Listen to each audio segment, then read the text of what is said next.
Hello friends, welcome to my YouTube channel Chem Catalysis. Today we will discuss our next topic, spectrophotometric titrations. Okay, spectrophotometric titrations. इसमें क्या होता है spectrophotometric titration में, जैसे हमने कल कंडक्टोमेट्रिक टाइट्रेशन वाला टॉपिक किया था, उसमें हम क्या करते थे, कंडक्टेंस मेजर करते थे, हम टाइट्रेंट को ऐड करते जाते थे और हम क्या करते थे, कंडक्टेंस मेजर कर रहे थे. ओके, यहाँ पे क्या करना है, हमने टाइट्रेंट का वॉल्यूम ऐड करते जाना है. ओके, टाइट्रेंट का वॉल्यूम ऐड करते जाना है, हमने अब्जॉर्बेंस नोट करनी है. ओके, अब्जॉर्बेंस नोट करनी है.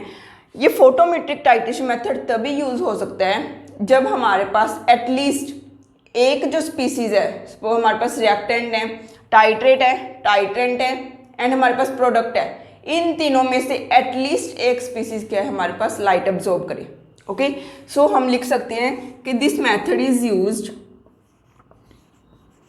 this method is used if at least one species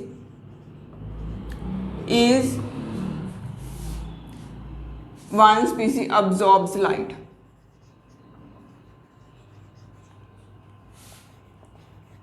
okay, जब तीनों में से हमारे पास कम से कम एक स्पीसी लाइट अब्जॉर्ब करे. जैसे हम क्या क्या ले रहे हैं, हम ले रहे हैं सपोज सब्सट्रेट ले रहे हैं, हम टाइट्रेट को सब्सट्रेट लिख रहे हैं. ओके, प्लस टाइट्रेंट, टाइट्रेंट को मैं टी लिख रही हूँ, हमारे पास बन क्या रहा है, प्रोडक्ट. ओके, एस क्या है, सब्सट्रेट, टी क्या है, टाइट्रेंट जो हम ऐड कर रहे हैं ब्यूरेट में से, पी क्या है, प्रोडक्ट. ओके, सो अब देखो हमने बियर लैम्बर्ट्स लॉ स्टडी किया हुआ है. बियर लैम्बर्ट्स लॉ क्या कहता है, बियर लैम्बर्ट्स लॉ हमें क्या बताता है कि जो हमारे पास अब्जॉर्बेंस होती है, अब्जॉर्बेंस वो किसके इक्वल होती है, epsilon C L. Okay, absorbance is equal to epsilon C L. A क्या है, अब्जॉर्बेंस, एप्सिलॉन को हम क्या बोलते हैं, एक्सटिंक्शन कोफिशिएंट, सी क्या है, कंसेंट्रेशन, एल क्या है हमारे पास, लेंथ. ओके, सो ये हमने करना है आज कि अब A is equal to epsilon C L. अब देखो जो ए अब हमारी अब्जॉर्प्शन है, अब्जॉर्प्शन वो डिपेंड किस चीज़ पे कर रही है, एप्सिलॉन के डायरेक्टली प्रोपोर्शनल है. जितना एक्सटिंक्शन कोएफिशिएंट ज़्यादा होगा उतनी ही अब्जॉर्बेंस ज़्यादा होगी. ओके, और हम कह सकते हैं जो स्पीसी अब्जॉर्ब कर रही है उसकी कंसंट्रेशन जितनी ज़्यादा होगी उतना ही अब्जॉर्बेंस ज़्यादा होगा. ओके, सो अब देखो हमारे पास क्या है, सबस्ट्रेट है, टाइट्रेंट है, प्रोडक्ट है. ओके, अब हम डिफरेंट केसेस स्टडी कर रहे हैं. फर्स्ट केस है when only substrate absorbs light. Okay, first case क्या है हमारा कि जब अकेला हमारे पास सबस्ट्रेट है वो अब्जॉर्ब कर रहा है. ओके, अकेला सबस्ट्रेट अब्जॉर्ब कर रहा है, इसका मतलब क्या होता है, इसको ना आपको मतलब कि दूसरी लैंग्वेज में भी लिख के आ सकता है कि जो एस के लिए हमारे पास एप्सिलॉन की वैल्यू है. ओके, ये एप्सिलॉन होता है एक्सटिंक्शन कोएफिशिएंट. एस के लिए जो इसकी वैल्यू है वो नॉट इक्वल टू जीरो है, मीन्स ये अब्जॉर्ब कर रहा है. ओके, जो हमारे पास टी के लिए एप्सिलॉन की वैल्यू है वो जीरो है and epsilon of P is also equal to zero. Okay, means only S absorbs. Epsilon for T and P is zero means T and P does not absorb. Okay, T और P absorb नहीं कर रहा, अकेला S absorb कर रहा है. अब देखो अगर हम ग्राफ प्लॉट करें, absorbance versus volume of titrant added, okay, so अब देखो हमारे पास ये रिएक्शन हो रही है. ओके, अकेला सबस्ट्रेट ही अब्जॉर्ब कर रहा है. हम टाइट्रेंट ऐड करते जा रहे हैं, अगर टाइट्रेंट ऐड करते जा रहे हैं प्रोडक्ट बनता जा रहा है. ओके, सो टी और पी तो अब्जॉर्ब कर ही नहीं रहे, एस अब्जॉर्ब कर रहा है, मीन्स कोई ना कोई मैक्सिमम अब्जॉर्बेंस होगी इसकी. अगर हम टी ऐड कर ही जाएंगे फिर तो अब्जॉर्बेंस कम ही होगी क्योंकि एस की कंसंट्रेशन कम हो रही है धीरे धीरे. ओके, सो हमारी जो अब्जॉर्बेंस है वो भी क्या हो रही है, कम हो रही है. ओके, अब्जॉर्बेंस क्या होगी, कम होगी. अब एक पॉइंट पे आके ऐसा होगा कि हमारा सबस्ट्रेट खत्म हो जाएगा. ओके, जो सबस्ट्रेट था जितना टाइट्रेंट के साथ रिएक्ट हो सकता था हो गया, खत्म हो गया सबस्ट्रेट हमारा. तो हमारे पास रह क्या जाएगा, प्रोडक्ट रह जाएगा, और जो हम टाइट्रेंट ऐड कर रहे हैं वो रह जाएगा। वो तो दोनों की एप्सिलॉन क्या है, 0 है, वो तो दोनों अब्जॉर्ब ही नहीं करते। सो एक पॉइंट पे आके क्या हो जाएगा, हमारी जो अब्जॉर्बेंस है वो 0 हो जाएगी। ओके, एक पॉइंट पे आके क्या हो जाएगा, अब्जॉर्बेंस कांस्टेंट हो जाएगी, सॉरी 0 नहीं, अब्जॉर्बेंस क्या हो जाएगी, कांस्टेंट हो जाएगी एक टाइम पे आके। ओके, सो ये होता है ग्राफ जब हमारे पास अकेला S अब्जॉर्ब करे, when only S absorbs. Okay, आपने बड़ा सोच समझ के करना है, बस जैसे जैसे वो बोल रहे हैं ना वैसे वैसे आप रिएक्शन करते जाओ। इसने कहा कि अकेला S अब्जॉर्ब कर रहा है, S अब्जॉर्ब कर रहा है means T and P absorb नहीं कर रहे, T एंड P के लिए एप्सिलॉन की वैल्यू 0 है। सो अगर हम देखें T एंड P के लिए एप्सिलॉन की वैल्यू 0 है, हम टाइट्रेंट ऐड करते जा रहे हैं, प्रोडक्ट बनता जा रहा है, S की वैल्यू, S की जो कॉन्सेंट्रेशन है वो कम हो रही है। अगर S की कॉन्सेंट्रेशन कम होगी तो अब्जॉर्बेंस भी कम होगी। ओके, सो कॉन्सेंट्रेशन कम हो रही है, अब्जॉर्बेंस कम हो रही है, इसका मीनिंग क्या है कि हमारे पास जो अब्जॉर्बेंस है वो पहले कम होगी, फिर एक पॉइंट ऐसा आएगा कि वो कांस्टेंट हो जाएगी। ओके, अब हम नेक्स्ट केस स्टडी कर रहे हैं। हमने क्या किया था, व्हेन ओनली S अब्जॉर्ब्स, अब हम कर रहे हैं when only T absorbs.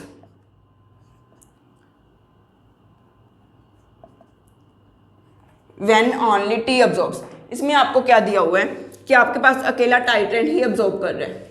Okay, जो S है सबस्ट्रेट है और P है वो अब्जॉर्ब नहीं कर रहे। ओके, सो देखो फॉर एग्जांपल हम अगर ग्राफ प्लॉट करें, इधर हमारे पास अब्जॉर्बेंस है, इधर हमारे पास क्या है, वॉल्यूम ऑफ T एडेड। पहले क्या होगा, पहले तो अकेला हमारे पास सबस्ट्रेट है, टाइट्रेंट है, पहले हमारे पास अकेला सबस्ट्रेट है बीकर में। सो जो हमारे पास क्या होगी, हम बोल सकते हैं अब्जॉर्बेंस होगी, वो तो क्या होगी, सबसे मिनिमम होगी, क्योंकि ये अब्जॉर्ब ही नहीं कर रहा। अब अगर हम टाइट्रेंट ऐड करी जा रहे हैं, टाइट्रेंट ऐड कर रहे हैं, वो टाइट्रेंट अकेला तो नहीं रह रहा ना सोल्यूशन में, टाइट्रेंट सबस्ट्रेट के साथ मिलकर प्रोडक्ट बना रहा है, प्रोडक्ट भी नहीं अब्जॉर्ब कर रहा। सो मीन्स थोड़े टाइम के लिए हमारे पास जो अब्जॉर्बेंस है वो कांस्टेंट रहेगी। हम टाइट्रेंट ऐड करी जा रहे हैं बट अब्जॉर्बेंस पे हमारे पास कोई फर्क नहीं पड़ेगा। ओके, सो एक टाइम पे आके क्या होगा कि हमारे पास जो सबस्ट्रेट है वो खत्म हो जाएगा, मीन्स प्रोडक्ट बनना खत्म हो जाएगा, प्रोडक्ट बनना बंद हो जाएगा। ओके, सो हम टाइट्रेंट फिर भी ऐड करी जा रहे हैं तो हमारे पास जो अब्जॉर्बेंस है वो इंक्रीज हो जाएगी, क्योंकि अब अकेला टाइट्रेंट है हमारे पास बीकर में। ओके, हमारे पास प्रोडक्ट है एंड टाइट्रेंट है, प्रोडक्ट तो अब्जॉर्ब ही नहीं कर रहा, टाइट्रेंट अब्जॉर्ब कर रहा है और हम टाइट्रेंट को ऐड करी जा रहे हैं। अगर टाइट्रेंट को हम फर्दर ऐड करी जाएंगे तो हमारे पास क्या होगा, जो अब्जॉर्बेंस होगी वो इंक्रीज होती जाएगी। ओके, ये जो पॉइंट है इस पॉइंट को हम बोलते हैं equivalence point. Okay, equivalence point, और हम टाइट्रेशन में क्या बोल देते हैं, एंड पॉइंट भी बोल देते हैं। ओके, जहाँ पे आके के हमारा जो सबस्ट्रेट है वो खत्म हो गया। ओके, सो ये हमारा ग्राफ था when only T absorbs, when only T absorbs. अब हम नेक्स्ट कर रहे हैं when only P absorbs, when only P absorbs, कि हमारा जो प्रोडक्ट है ना वही अब्जॉर्ब कर रहा है। देखो अब स्टार्टिंग में क्या होगा, ग्राफ प्लॉट कर रहे हैं, यहाँ पे अब्जॉर्बेंस है, यहाँ पे हमारे पास volume of T added. Okay, so अब देखो स्टार्टिंग में सबस्ट्रेट है वो अब्जॉर्ब नहीं कर रहा, हम टाइट्रेंट ऐड करी जा रहे हैं, प्रोडक्ट बनना स्टार्ट हो गया। ओके, सो प्रोडक्ट बनना जब भी स्टार्ट हुआ, प्रोडक्ट तो स्टार्टिंग में ही बनना स्टार्ट हो जाएगा। ओके, सो हमारे पास जो अब्जॉर्बेंस है वो क्या होती जाएगी, इंक्रीज होती जाएगी। ओके, एक टाइम पे आके जो प्रोडक्ट था जितना मैक्सिमम बन सकता था बन गया, इससे ज़्यादा नहीं बनेगा, क्योंकि सबस्ट्रेट की अमाउंट हम डेफिनेट ले रहे हैं कोई। ओके, सो हमारे पास जो सबस्ट्रेट है वो डेफिनेट है, प्रोडक्ट को जितना बनना था बन गया एक टाइम पे आके, हम फिर भी टाइट्रेंट को ऐड करी जा रहे हैं, टाइट्रेंट की तो कोई अब्जॉर्प्शन ही नहीं है। ओके, सो हमारे पास क्या होगा कि एक टाइम पे आके जो अब्जॉर्प्शन है वो कांस्टेंट हो जाएगी। ओके, सो ये वाला जो पॉइंट है ये क्या है, हमारे पास एंड पॉइंट है और इक्विवेलेंस पॉइंट। ओके, ये आपने सारे केसेस प्लीज़ ध्यान से देखने हैं, इनमें कुछ भी नहीं है, जैसे जैसे आपको बता रहे हैं ना बस वैसे वैसे करते जाओ। ओके, ये जो ग्राफ है ना एक ही जगह पे एप्सिलॉन भी आ सकता है। ओके, एक ही जगह पे एप्सिलॉन भी आ सकता है। सो प्लीज़ ये बड़ी ध्यान, ये वो नहीं करना कि यहाँ पे तो अब्जॉर्प्शन नहीं लिखा हुआ, क्योंकि जो ए है वो डायरेक्टली प्रोपोर्शनल टू एप्सिलॉन ही है। ओके, सो एक ही जगह पे एप्सिलॉन भी लिखा आ सकता है। ओके, सो ये था हमारा व्हेन ओनली P अब्जॉर्ब्स। अब हम केस स्टडी कर रहे हैं when S and T absorbs, when S and T absorb। जब हमारे पास सबस्ट्रेट भी अब्जॉर्ब कर रहा है, टाइट्रेंट भी अब्जॉर्ब कर रहा है, तब क्या होगा? अब देखो,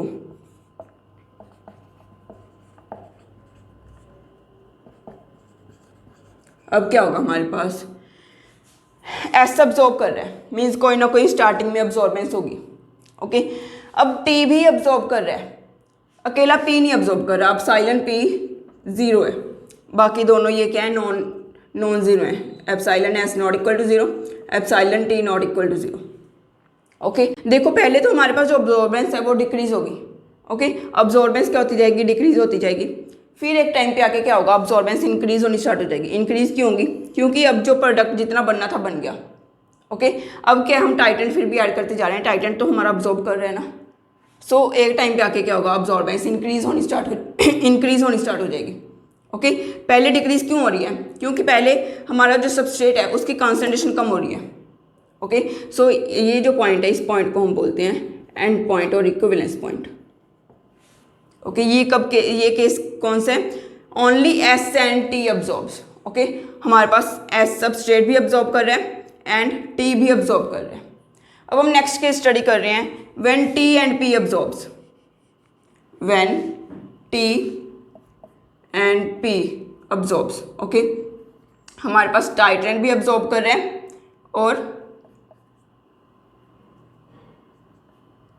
प्रोडक्ट भी अब्जॉर्ब कर रहे हैं। ओके, इस केस में क्या होगा? अगर हम ग्राफ प्लॉट करें, देखो हम क्या कर रहे हैं? When only T and P absorb. Okay, means पहले जो हमारे पास एस है वो अब्जॉर्ब नहीं कर रहा, सो जो हमारे पास अब्जॉर्बेंस है वो मिनिमम होगी। ओके, हम क्या कर रहे हैं? हम टाइट्रेंट को ऐड कर रहे हैं, प्रोडक्ट बन रहे हैं, सो हमारे पास जो अब्जॉर्बेंस है वो इंक्रीज होनी स्टार्ट हो जाएगी।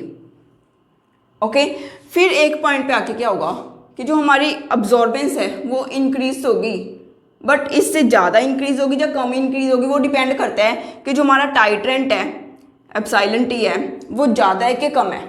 ओके, एप्सिलॉन पी से एप्सिलॉन टी ज़्यादा है या कम है। ओके, अगर तो हमारे पास एप्सिलॉन टी ज़्यादा हुआ फिर तो हमारे पास क्या है? ज़्यादा इंक्रीज करेगा, अब्जॉर्बेंस ज़्यादा इंक्रीज करेगा। ओके, अगर हमारे पास एप्सिलॉन टी है वो कम है एप्सिलॉन पी से तो ये कम इंक्रीज करेगा, ये कुछ ऐसा ग्राफ आ जाएगा। ओके, सो ये हमें मतलब कि एग्जाम में दिया होगा, अगर आपके पास ये केस आ रहा है टी एंड पी अब्जॉर्ब्स, तो आपके पास दिया होगा कि एप्सिलॉन टी ज़्यादा है या एप्सिलॉन पी ज़्यादा है। ओके, तो फिर आपने अगर एप्सिलॉन टी ज़्यादा हुआ तो ये कब आ जाएगा? अगर एप्सिलॉन पी ज़्यादा हुआ तो हमारे पास ये आ जाएगा। ओके, मीन्स क्या है? पहले हमारे पास स्लोप क्या है? कम है, फिर ज़्यादा है स्लोप। ओके, ये कब है? When epsilon T is greater than epsilon P. Okay, अगर पहले स्लोप ज़्यादा है फिर स्लोप कम होगी, ये कौन सा केस है? Epsilon P is greater than epsilon T. Okay, so ये आपने बड़े ध्यान से करना है, when T and P absorbs वाला केस। ओके, नेक्स्ट हमारे पास आ जाता है when all the three absorbs light. Okay, S भी अब्जॉर्ब कर रहे हैं, टी भी अब्जॉर्ब कर रहे हैं, S T and P absorbs. ये ना कोई केस नहीं होता, क्योंकि अगर हम देखें, अगर हम इसका ग्राफ प्लॉट करें, यहाँ पे ए है, यहाँ पे हमारे पास वॉल्यूम ऑफ टी एडिड है। ओके, अब आप क्या करोगे? अब्जॉर्बेंस पे कोई फर्क नहीं पड़ेगा, क्योंकि तीनों चीज़ें मतलब कि तीनों जो हमारे पास स्पीसीज हैं वो अब्जॉर्ब कर रही हैं। एस भी अब्जॉर्ब कर रहे हैं, टी भी अब्जॉर्ब कर रहे हैं, पी भी अब्जॉर्ब कर रहे हैं। ओके, सो यहाँ पे आप ग्राफ है जो प्लॉट नहीं कर सकते, क्योंकि पहले क्या होता था हमारे पास, जो कोई भी एक चीज़ हमारे पास क्या करती थी? अब्जॉर्ब करती थी, या दो चीज़ें अब्जॉर्ब करती थी। अब तीनों ही अब्जॉर्ब कर रही हैं, सो तीनों चीज़ें अब्जॉर्ब कर रही हैं, तो आप ग्राफ प्लॉट नहीं कर सकते। ओके, सो ये जो हमारा केस है T, S T and P, तीनों चीज़ें अब्जॉर्ब कर रही हैं, ये कोई भी केस नहीं होता। ओके, ऐसा क्वेश्चन आपको पेपर में भी नहीं आएगा। ओके, सो एक क्वेश्चन आपको पेपर में आया हुआ है, जून 2013 में आया हुआ है, उसमें क्या दिया हुआ है आपको? Epsilon S is equal to 0, epsilon P is equal to 0, epsilon T not equal to 0। Okay, आपने क्या करना है? आपने ग्राफ प्लॉट करना है A versus volume of T added. Okay, ये जून 2013 में आया हुआ है। ओके, देखो अगर आपने ये वीडियो अच्छे से देख लिया ना, अच्छे से समझ लिया, तो ये क्वेश्चन तो आराम से हो जाएंगे। इस क्वेश्चन में क्या है? मैंने करवा ही दिया। ओके, हमारे पास अकेला epsilon T not equal to 0 है। पहले क्या होगा? प्रोडक्ट है, एस भी है, प्रोडक्ट बन रहा है, सो अब्जॉर्बेंस क्या होगी, कांस्टेंट होगी, क्योंकि हमारे पास क्या है, दोनों के दोनों अब्जॉर्ब ही नहीं कर रहे। ओके, थोड़े टाइम के बाद क्या होगा, अब्जॉर्बेंस इंक्रीज होनी स्टार्ट हो जाएगी, क्योंकि अब क्या है, हमारा जो प्रोडक्ट था जितना बनना था बन गया। अब हम क्या कर रहे हैं, टाइटेंट को ऐड करी जा रहे हैं। सो ये पॉइंट क्या होगा, एंड पॉइंट। ओके, ये क्वेश्चन जून 2013 में आया हुआ है। अब मैं आपको एक क्वेश्चन दे रही हूँ एज अ होमवर्क, वो आप आंसर कमेंट सेक्शन में क्या है, कमेंट सेक्शन में अपना आंसर लिख देना कि कौन सा ग्राफ आएगा। ओके, आप कमेंट सेक्शन में आंसर दे देना उसका कि आपके पास कौन सा ग्राफ आएगा। हमारे पास क्या है, कॉपर का अमोनिया के साथ कॉम्प्लेक्स है। ओके, पहले कॉपर का अमोनिया के साथ कॉम्प्लेक्स है, फिर हमने क्या किया, EDTA ऐड कर दिया। ओके, तो जो हमारा कॉम्प्लेक्स है वो क्या बन जाएगा, कॉपर का EDTA के साथ बन जाएगा।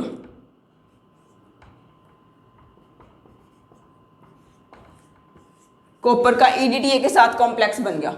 ओके, अब देखो हमारे पास क्या है कि हम जो भी हम वेवलेंथ डाल रहे हैं, जो भी हम लाइट डाल रहे हैं, उस लाइट पे अकेला क्या है, हमारे पास जो कॉपर है, जो कॉपर का हमारे पास NH3 के साथ कॉम्प्लेक्स है, अमोनिया के साथ कॉम्प्लेक्स है, वही ऑब्जॉर्ब कर रहे हैं। Okay, only copper NH3 2 positive absorbs at, हम 743 नैनोमीटर की वेवलेंथ डाल रहे हैं। ओके, अब देखो इस वेवलेंथ पे अकेला यही अब्जॉर्ब कर रहा है, EDTA भी नहीं अब्जॉर्ब कर रहा है, कॉपर का EDTA के साथ कॉम्प्लेक्स बन रहा है, वो भी अब्जॉर्ब नहीं कर रहा। ओके, आपने बताना है कि कौन सा ऑप्शन है वो करेक्ट होगा। ओके, ये हमारे पास A है, यहाँ पे वॉल्यूम है। ओके, सेकंड ऑप्शन है, यहाँ पे A है, यहाँ पे वॉल्यूम है। देन थर्ड ऑप्शन है हमारे पास, यहाँ पे A है, यहाँ पे वॉल्यूम है। ओके, अब आपने मुझे बताना क्या है कि इन तीनों में से कौन सा करेक्ट है। ओके, हमारे पास क्वेश्चन में क्या दिया हुआ है, कॉपर का अमोनिया के साथ कॉम्प्लेक्स है और हम EDTA डाल रहे हैं, कॉपर का EDTA के साथ कॉम्प्लेक्स बन रहा है, हमने इसका एंड पॉइंट देखना है, इस रिएक्शन का एंड पॉइंट देखना है। सो आपको बताना है कि फर्स्ट ऑप्शन इज करेक्ट और सेकंड ऑप्शन इज करेक्ट और third option is correct. Okay, ये आपका आंसर कमेंट बॉक्स में आ जाना चाहिए। ओके, सो अगर आपने मेरा पूरा वीडियो देखा है तो आपको ये वाला क्वेश्चन आसानी से हो जाएगा, कोई भी दिक्कत नहीं आएगी। ओके, सो ये था आज का हमारा topic, spectrophotometric titration. Okay, spectrophotometric titration. I hope आप सबको समझ आ गया। अगर आपको मेरा वीडियो ये अच्छा लगा तो प्लीज़ लाइक कीजिए, शेयर कीजिए। अगर आपको कोई भी डाउट होता है मेरी वीडियो में देन प्लीज़ कमेंट के ज़रिए मुझे बता दीजिए। ओके, मैं वहीं पे आपका डाउट क्लियर कर दूँगी। Okay, subscribe my channel and please share with your friends more and more. Okay, thank you.